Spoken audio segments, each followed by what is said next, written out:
First of all, we've covered it a couple of times now. The topic of the journal, the mandate and scope, how it's often called, or aims and scope, every journal calls it a little bit differently, is really important. This is the guiding criterion, the strongest one for the editors also to choose whether your manuscript would be accepted, at least for review, or rejected outright. So consider this very well. Read about the journals that you might be finding relevant or interesting on a journal shortlist that you would be interested in. You'll find this information on the journal website. So always look there. This is your main resource of figuring out what the journal is about and how they themselves, the editors and the board of the journal, see themselves and want to position themselves. This is really, really important.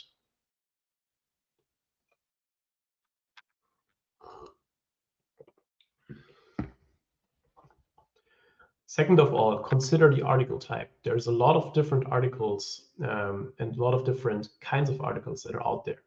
And they may differ in their length, in their amount of work that needs to be put in, and also then again in their acceptance rates criteria. So an experimental report and a methods journal and a review journal are very different kinds of journals with very different kinds of articles. So really see where you can fit in. Otherwise, for example, letters, short communications are different from a full experimental report and a large paper that is out there.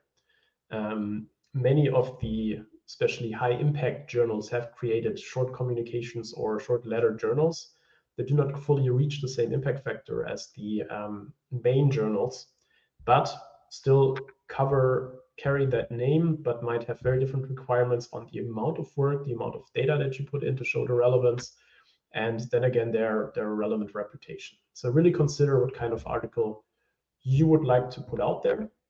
Ideally, this should be done way before you write the manuscript, because when you write the manuscript, you should already have a target type of article and a target journal in mind. So all of these decisions need to take place before you write your manuscript. And then fit it in and use that as a part of the strategic selection, what kind of journal to go for. Again, look at your paper's applicability. How general, how generic is it? How broad is the interest in that relevant topic that you have worked on? Is that interesting to a broad range of an audience? Is it maybe interesting to a broad audience within your field?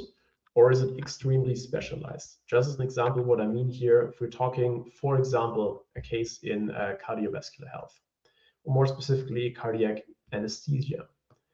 The manuscript that you've worked on, so cardiac anesthesia in a very specific subtopic within that, can be published or can at least be submitted to different journals. If we look at a journal that focuses fully on medicine like the Lancet, might be very general. Then there's the Lancet Cardiovascular. It's a specific issue, a special issue on a clinical series on cardiovascular disease. This is still pretty broad for the field of medicine and health. Then intermediate, maybe it's interesting for an audience that focuses on cardiovascular translational research. And again, there's a journal for that, of course.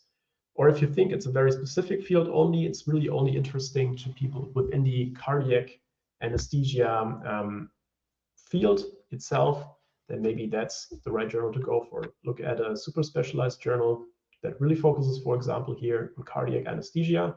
Only publish it there because you believe it's only applicable and only relevant to people within that specific subfield.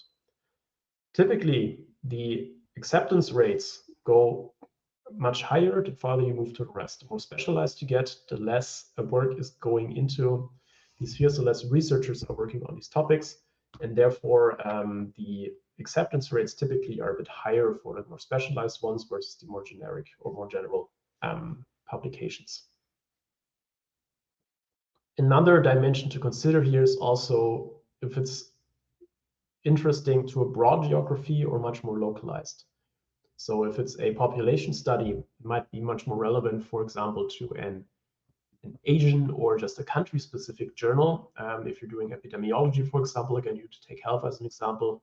However, it might also be relevant to a global audience, going to be much broader applicability. Therefore, again, here you can also consider, do you want to publish only locally, or do you want to publish very globally in the very large established journals?